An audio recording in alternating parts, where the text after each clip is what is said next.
Pakistan's cricketer turned politician Imran Khan has been recuperating in London after breaking his back in a dramatic fall from a high platform at a rally in Pakistan in the run-up to the elections there in May. Despite the setback and having to continue the campaign from his hospital bed, Imran Khan's Movement for Justice party gained nearly 8 million votes, coming in second behind Nawaz Sharif, who won the election. I went to meet him in London, where I began by asking him about his injuries and the impact on his political future. Miraculously, today, he's walking normally. It turns out the bulletproof vest he was wearing when he fell more than 15 feet during a rally in Lahore almost 3 months ago saved him, not just from a bullet. I was wearing a bulletproof vest because the agencies had told me that my life was under threat. So that actually saved me because I did a somersault, fell on my back, and that acted as a cushion, the metal plating. So it protected my spine. It could have been a lot worse. I'm very lucky, actually, to be in the state I am. Now, while you've been sort of recuperating, Malala has made her speech to the United Nations. The Taliban shot me on the left side of my forehead. They shot my friends too. They thought that the bullet would silence us, but they failed. I wondered to what extent you really endorse her campaign for girls' education and how you would marry that with talking to the Taliban. Well, number one, I mean, everyone in Pakistan agrees with her campaign. Everyone? Not her campaign. Everyone? I'm talking about, 98% of the population would want women to be educated. But provided you respect their cultural norms. Including the Taliban? Taliban have splintered into about 25 or 30 groups now, with no centralized control. So because one of the 4 provinces where my party is in power, 3 sides are surrounded by FATA, where all the fighting, Taliban and the Pakistan army is going on. So we now, it's not one Taliban. There are about 25 different groups and probably other groups too. Because we talked to a Taliban commander and he said, look, she should come back.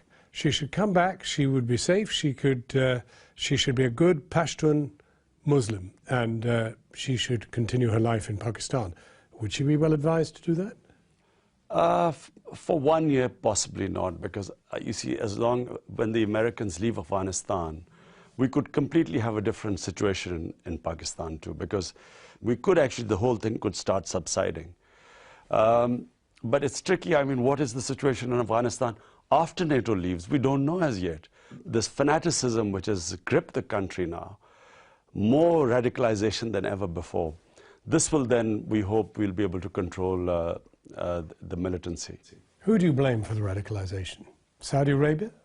Well, first of all, I think it was like General Nick Carter, the British commander in Afghanistan. I read a statement where he said that 10 years ago they should have talked to the Taliban.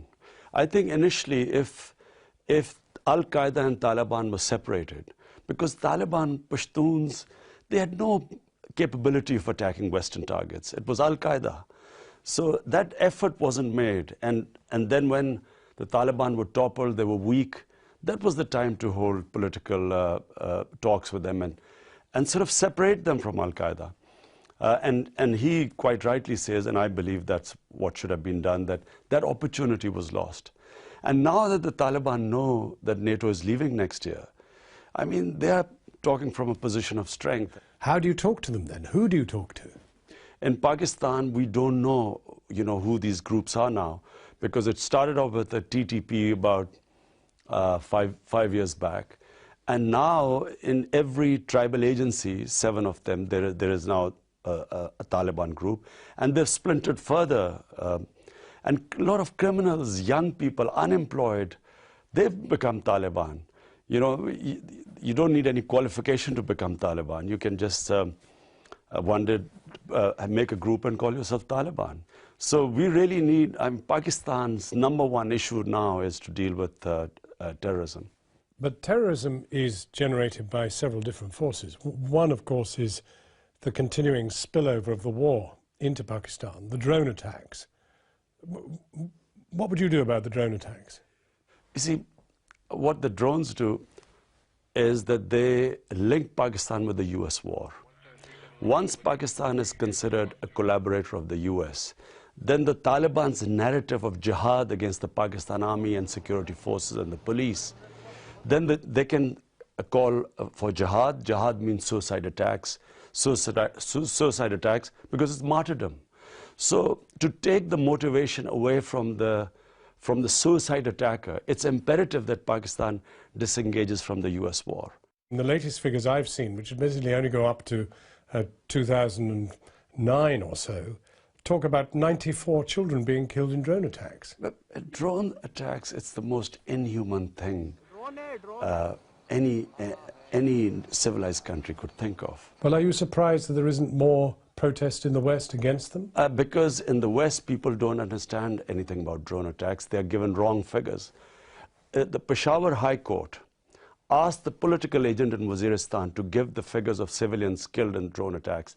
This is about 2 months back, 2.5 months back. The political agent first refused, means that our government was collaborating with the US in hiding the facts about drone victims. And then when the judge forced him, next day he came and gave the figures that in the last 5 years, 1,500 civilians had died, in which there were women and children. Only 47 militants were killed. And 330 were maimed, in other words, minus limbs when the bomb explodes. So these figures were hidden from the Pakistani public, by our own government. And it's certainly hidden from the Western public about what the drones do. How can they say a bomb exploding in a village will only kill militants? What's your ambition now? Because the breakthrough, you've done better than you've ever done before, but nevertheless, you're never going to be Prime Minister, are you?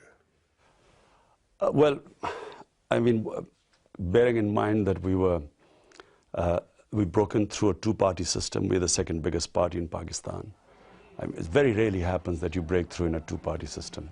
First time, a party went out of its way to give tickets to young people. 35% were below the age of 40. It's never happened before. And in 123 seats came second.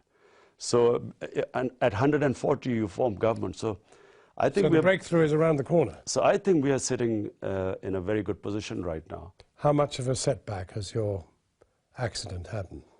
It was a huge setback because, the campaign was going towards its peak.